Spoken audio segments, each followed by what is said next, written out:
হে গাইছ, কি খবৰ তোমালোকৰ? আছে সকলোৱে ভাল। তো ভিডিঅ'টো যদি ইংলিছত আহিছে অটো ট্ৰেকটো বেংগলী কৰি দিব তোমালোকে আছামিছত দেখাব পাবা, ঠিক আছে। তো বোধে মোক কমেণ্ট কৰি আছে কি ইণ্ডিয়ান আৰ্মি ফিজিকেলৰ দিনাখনি কি হয়, যিহেতু মই সেইদিনাখনি তোমালোকক মেডিকেলৰ বিষয়ে অলপ আভাস দিছিলোঁ। তো আজি ভাবিছোঁ কি তোমালোকক ফিজিকেলৰ ওপৰত অলপ আভাস দি দিওঁ। তো বহুত কম সময়ৰ ভিতৰত তোমালোকক বুজাবলৈ ট্ৰাই কৰিম, ভিডিঅ'টো বেছি দীঘলীয়া নকৰোঁ, তোমালোকে বুজিবলৈ ট্ৰাই কৰিবা, ঠিক আছে। তোমালোকক মই ক'ম যে ফিজিকেলৰ দিনাখনি কি হয়, মেডিকেলৰ দিনাখনি কি হয় তোমালোকক মই কৈ দিলোঁ। তো আজি তোমালোকক কৈছোঁ ফিজিকেল। প্ৰথম হ'ব তোমালোকৰ ৰানিং 1600 মিটাৰ, ঠিক আছে। তোমালোকে গম পোৱাই এক্সিলেণ্ট টাইমিং কিমান মাৰিব লাগে। তো এক্সিলেণ্ট টাইমিং তোমালোকে গম পোৱাই, তো তোমালোকে এক্সিলেণ্ট টাইমিং মাৰিব পাৰিবা আৰামছত, ঠিক আছে। তোমালোকে ভয় নকৰিবা, পূৰা জোচত দৌৰিবা, আৰামছত এক্সিলেণ্ট আহি যাব যদি প্ৰেক্টিছ। তাৰপিছত তোমালোকে চিনাপ মাৰিব লাগিব 10 বাৰ।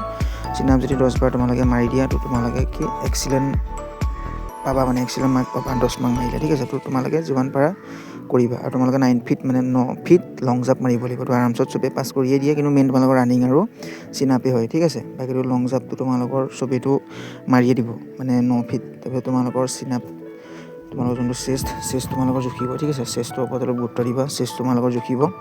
তোমালোকৰ ফুলাই কৰি তোমালোকৰ 82 হ'ব লাগে, আৰু নৰ্মেল 78 হ'লেই হৈ যাব। তো চিনাপৰ কথাটো মই কৈ দিছিলোঁ তোমালোকক, যিহেতু চিনাপ চবতকৈ মাৰ্কছৰ ওপৰত সহায় কৰিব, সেইকাৰণে চিনাপ তোমালোকে 10 বাৰৰ ভিতৰত 10 বাৰ মাৰিবলৈ ট্ৰাই কৰিবা। তোমালোকে হাৰ মানি নিদিবা, ঠিক আছে।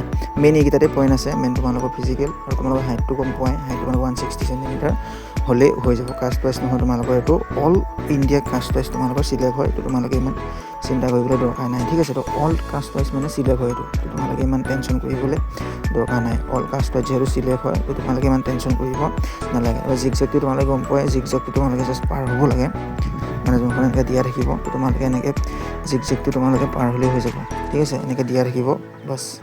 তো ভিডিঅ'টো যিমান পাৰা লগৰ বুলি শ্বেয়াৰ এটা কৰি দিবা। নতুন এটা ভিডিঅ'লৈ আকৌ আহিম সকলোকে। জয় হিন্দ।